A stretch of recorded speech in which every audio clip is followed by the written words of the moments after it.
ভোটের ফল বেরোনোর পরে সব তৃণমূল রং সব গেরুয়া হয়ে গেল। আর তোমার যে ঝান্ডা সব টোটো অটোতে ঝান্ডা সব বিজেপি ঝান্ডা লাগানো হয়ে গেল। এর রহস্যটা কি? আচ্ছা, অনেক ধন্যবাদ আপনাকে এত সুন্দর একটি প্রশ্ন করার জন্য। এই প্রশ্নের উত্তর খোঁজার জন্য প্রচুর মানুষ অবাক হয়ে রয়েছে বাংলা জুড়ে। আমি নিজেও অবাক হয়েছি। 4 তারিখ হঠাৎ করে আমি বাড়ি ফেরার সময় চারিদিকে দেখি টোটালটাই গেরুয়াময়, এমনকি সর্বত্র। ঠিক ধরেছেন। হ্যাঁ, এই আপনার এই প্রশ্নের উত্তরে আমি সরাসরি যদি বলি, এই যাদেরকে দেখছেন না, এরা কিন্তু রাজনৈতিক লোকই নয়। হুম, এরা রাজনৈতিক লোকই নয়।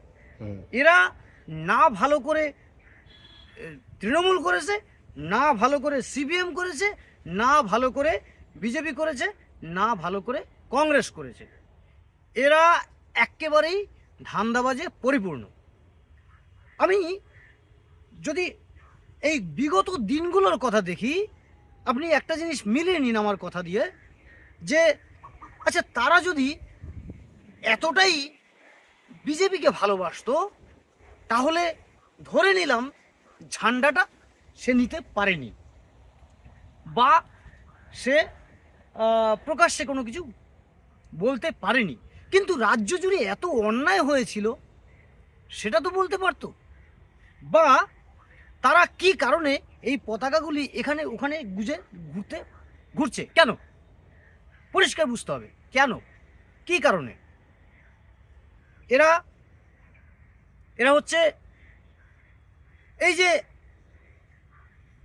এই যে এই বর্তমানে যে চিত্রটা আপনি দেখতে পাচ্ছেন, যে রাজ্যের সকলে অধিকাংশ, মানে তৃণমূল কংগ্রেস যারা করতেন, তারা সবাই আপনি যে প্রশ্ন করলেন এক্ষুনি আমাকে, যে কেন হঠাৎ করে সব গেরুয়া হয়ে গেল, আর কেন অটোতে টোটোতে দোকানে এখানে ওখানে সবাই বিজেপির পতাকা নিয়ে লাগিয়ে ঘুরে বেড়াচ্ছে।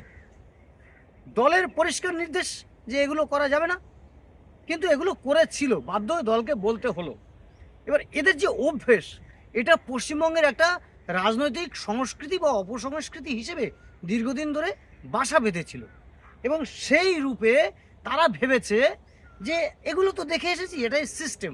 তাই তারা এগুলো করতে গেছে, যে ওখানে ডান্ডাটা ঝান্ডাটা ধরলেই আমার ফান্ডাটা আছে। কি ডান্ডা, ঝান্ডা আর ফান্ডা, কি সুন্দর অদ্ভুত মিল। কিন্তু ভারতীয়